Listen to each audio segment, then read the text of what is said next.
So we're what's known as a custom synthesis company. So we build molecules for our clients to fulfill their needs, whatever that is, in whatever field that may be.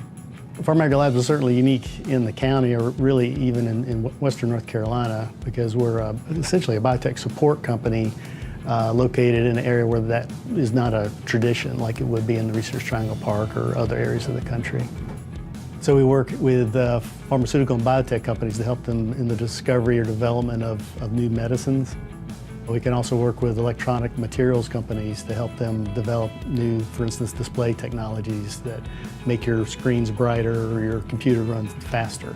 I'm Peter Newsome. I'm co-founder and co-president of PharmAgra Labs, which I co-founded in 1999 with Roger Frisbee. We started in some rental space up near the Asheville airport. Started there in '99, outgrew that in 2002, looked around and found this building in Brevard and moved in 2003.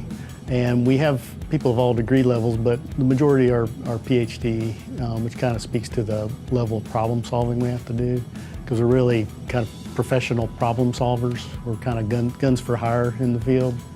What we do, we can do our services from really wherever we want to be. And so I just want to be where I want to live. As long as FedEx can get in and out, we're good. So me personally, it is that access to all the things that I've always loved to do, ever since I was a kid. So access to the mountains and things I like to do in the mountains, like hiking, biking, paddling, running. We have the bike trail that runs right by the company. You can hop on the bike trail and end up at the Davidson River Campground with about a 20-minute bike ride. So I keep a canoe here at work, and sometimes at lunch I'll take it down to the French Broad River and just paddle around for a while.